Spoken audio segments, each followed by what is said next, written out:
Guys, magandang gabi. Itong video na to is para po ito sa ERCP member o Evo Riders Club Philippines member at syempre sa mga Evo user na din. Meron akong balita sa inyo. Sa lahat po ng mga ERCP member, magkakaroon po tayo ng traditional anniversary sa may Kalugdan Garden Resort sa may Bacoor, Cavite. So, kita-kits tayo doon. Isi-send na lang ng national kung ano yung mga program flow nila doon sa event na mismo. November 25 yon. Kinabukasan, November 26, ito na yung Evo Fest 2023, November 26 sa may Circuit Makati. At itong motor na nasa gilid ko, ito yung NMAX 155 na ipaparapol namin para lang sa mga ERCP members. Oh guys, pumunta ka na, nag-enjoy ka na, mag-uuwi ka pa ng NMAX. Bakit mo kailangan pumunta? Dahil nga dito sa NMAX na to. Plus, ang entrance fee natin is 100 pesos sa regular. Pero since ERCP member ka, ikakat natin ng 50% off yung magiging entrance fee nyo. So, magiging 50 pesos na lang. 50 pesos, pwede ka nang manalo ng NMAX. Plus, syempre makikita mo doon, ando doon sila Flo G, ando doon ang Oside Mafia, si Jay Mara ng Moro Beats, Omar Baliw, si Che na si CLR, si Turblo, si Ryan. So marami tayong makikita at syempre lahat ng Evo All-Star na doon din. Ito na guys, ito na yung matagal ko nang pinangako sa inyo sa mga ERCP members natin. Ito na yung NMAX 155 brand new. Uuwi nyo to nung araw na mismong yon. Eh yun yung dahilan bakit ka pupunta doon. O paano? May mga magtatanong, paano malalaman kung ERCP? O, ganito ha.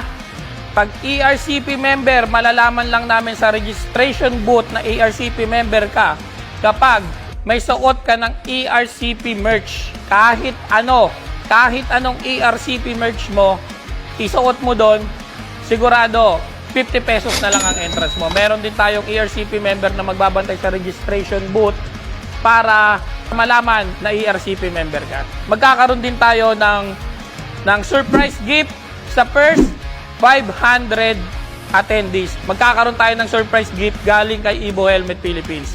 So, open ang gate natin. ERCP members, isa pa. Open ang gate natin from 9 AM to 12 midnight.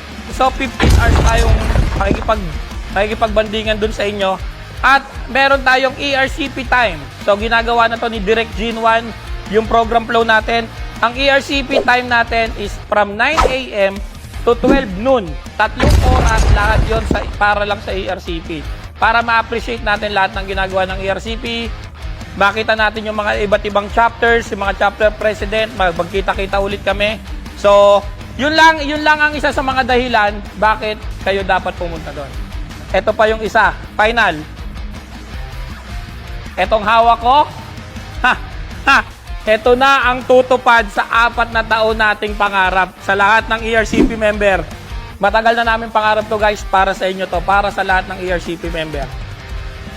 Gawa na, hawak ko na, tinakpan ko lang, at ipapakita natin to dun mismo sa Evo Fest. Makikita nyo kung gaano kaganda itong helmet na hawak ko na to. Gusto nyo nang kita, boso lang ba? Bosong maliit lang. O, lika. Baka sabihin nyo, nagbibiro ako eh. Lika. Pang 4 years na natin to, itong traditional na to. Inulit ko 4 years. Ibig sabihin, in-establish namin to nila National Press L nung 2019. O, ito na.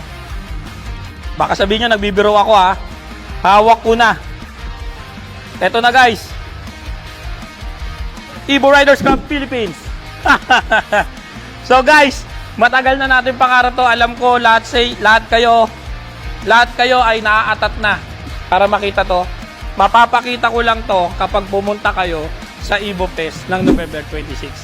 Sa mga Evo user na gusto pong sumali sa Evo Riders Club of the Philippines group, meron po kami doong ilalagay na booth sa gilid ng stage. Meron pong booth doon ng ERCP. Pwede po kayong mag-fill up ng registration basta Evo user kayo at para malaman namin kung saan kayong chapter ipapasok. So yun lang.